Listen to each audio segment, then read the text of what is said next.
Found scribbled on the back of a log after the night of October 5th, 2008, tied back to the night of thirst.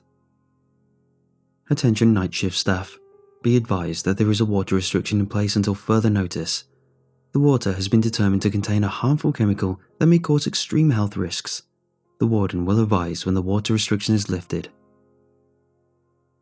I looked over at the day shift officer who was collecting his things and preparing to leave. What's this all about? He looked at me absent-mindedly and scrunched up his face in deep thought. I relieved Macmillan most days, and he always managed to look like conscious thought was a lot of effort. He never struck me as a deep thinker. The longer I interacted with him, the more I realised that the department's standards were slipping pretty low. Macmillan looked like the effort of flexing all 12 of his brain cells might start a fire, and it took him a few minutes before he came up with an answer. "Oh yeah, not supposed to use the water. Major said so when he came to put up the sign." I rolled my eyes at him. Macmillan had told me nothing that I couldn't have gleaned from the notice. "Yeah, but for how long?" He shrugged. "Till you hear otherwise, I guess." Then he left, and it was just me and a dorm of 150 warm bodies. I started my exciting career in corrections about 2 years ago. Honestly, if it weren't for the astounding amount of money you make for being a babysitter to grown men, I probably would have quit. The job is tedious, mind-numbing at the best of times, and never-ending most nights. I worked for a captain that would rather sleep than do his job, so even the prospect of dorm search or a response team drill is off the table most nights. Compiled with the staff shortage we seem to be in the middle of, and I was destined to spend every night alone in the dorm. Now, this was going to make my life ducky. The complaint started almost immediately. The heat from Macmillan's backside hadn't even adequately cooled from the chair before I got my first complaint of the night. The dorm I was in had 4 quads that held about 30 to 40 people per quad. On average, I have about 150, and tonight, they were all mad about the lack of water. The fella at the box, his fingers smashing the button hard enough to go through the wall, looked like he ate push-ups and crap sit-ups on the daily. He was bald, his black beetle eyes staring out of a face that looked shaped from clay, and he was looking at me through the glass as he pressed the talk button, which was making a loud click in my office. I pushed the talk button on my end and asked what he wanted. "So we can't use the water?" Through the glass, I stared at him to let him know how great a question this was with my most convincing, "You're a real genius, champ" expression. "That's what the sign says." "So then, how are we supposed to take showers?" "You aren't." He looked back at me, his face looking like he might have come up with another question if I was willing to wait. "What are we supposed to drink?" he said, just as I thought he had given up on a follow-up question. "I don't know. I'm sure someone with a higher rate of pay than me will sort that out." "Well, what about—" I rode over him. "If it's related to water, there isn't any, so stop bothering me." And that was how I spent the first hour and a half of my night.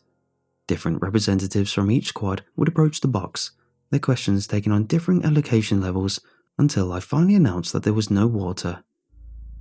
I didn't know when the water would be back. If it made them feel any better, I also didn't have any water to drink, and it didn't look like management was going to send me any either.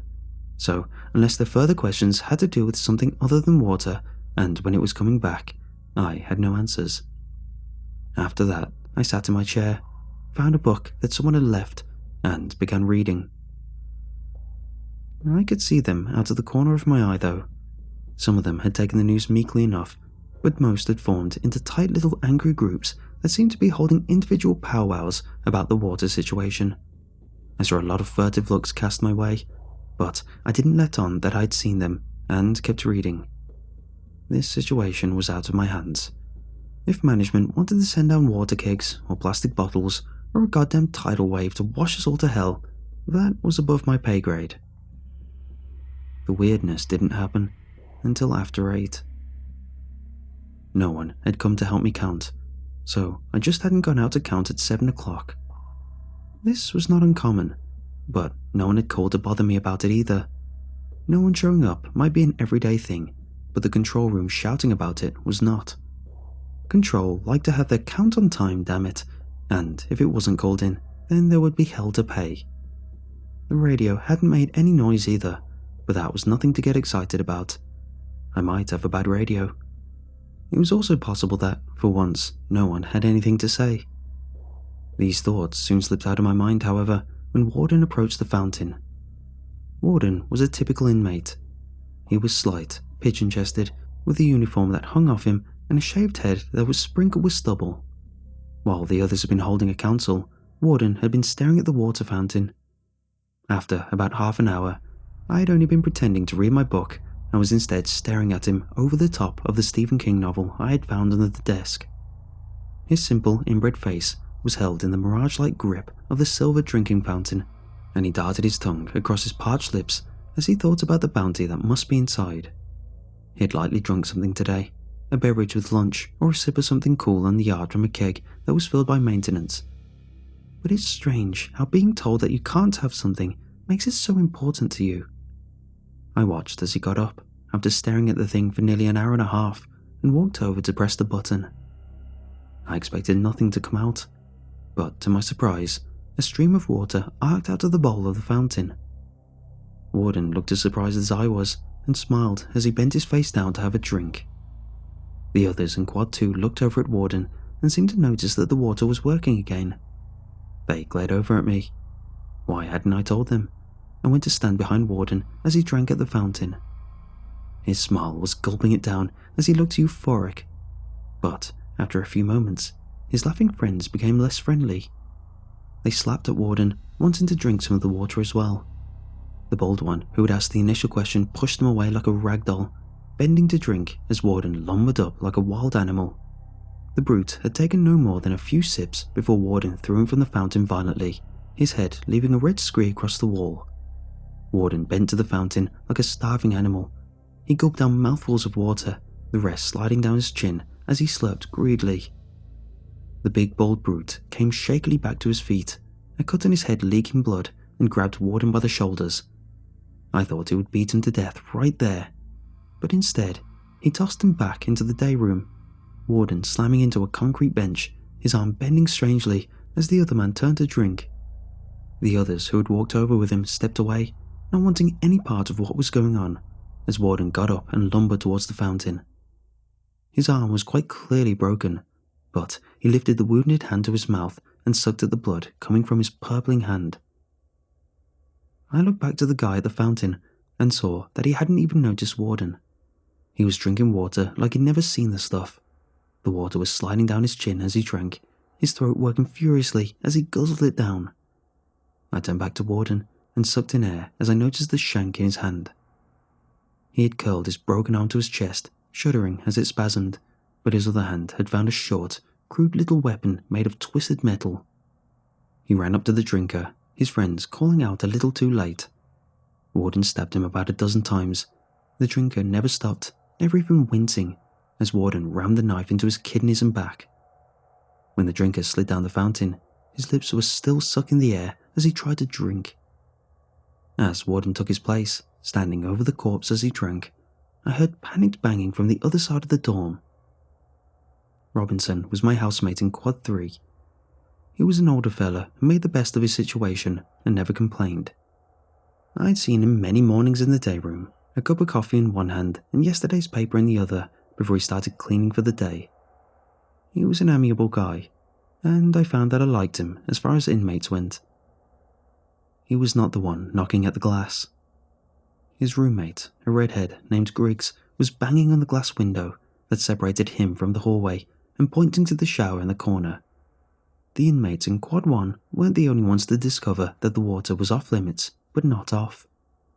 I could see Robertson kneeling on the floor of the filthy shower, naked as the day he was born, his head lifted to catch the water falling from the shower head.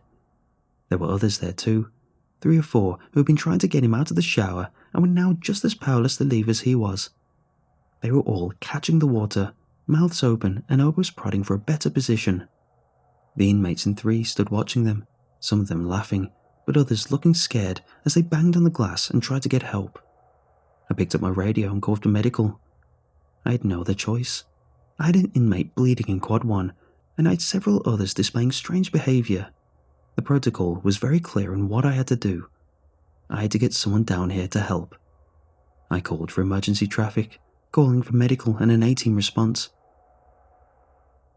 After 5 seconds of nothing though, I called again. The static had a pregnant response about it as I stood staring into the walkie. A-team response usually brought all kinds of people running.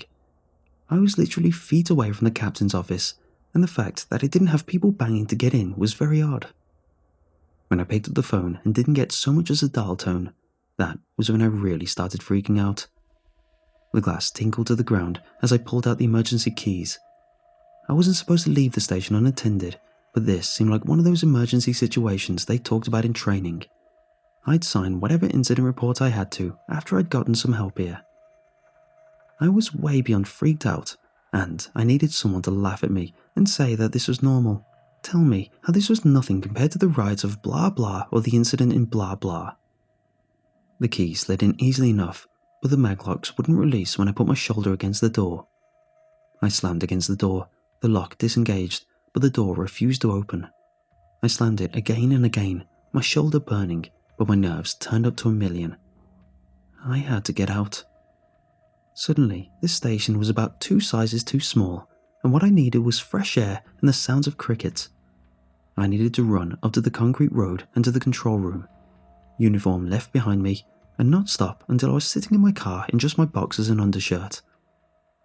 I could hear the other quads banging, seeing what was going on from various vantage points and wanting escape or answers or just reassurance. Instead, I slid down the door, sitting on the concrete floor and letting all the anxiety crush me. It's midnight now, and they've mostly gone quiet. I managed to make it back to the desk, posting up by the phone in case it starts working again.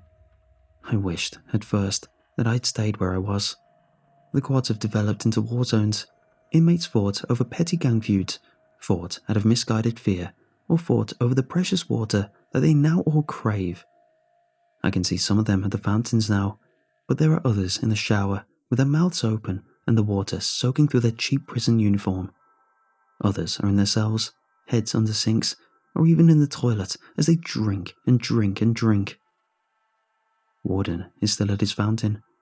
The others have left him alone as they search for their own water or just hide and wait for all of this to be over. He's been drinking for hours, his body expanding as he threatens to burst. I can see dark spots on his pants where he's messed himself, and I imagine there are dark spots under his clothes too, where his organs or blood vessels have burst due to the swelling. His smile, though, is the most cherubic thing you've ever seen.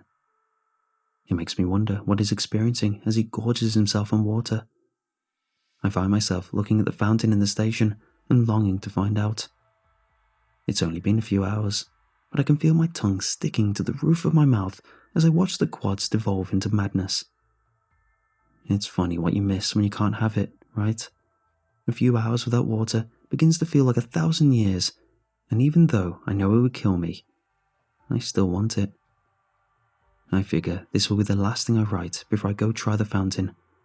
Maybe our water isn't tainted. Perhaps it's just the inmates' water that holds whatever this is. It hardly matters.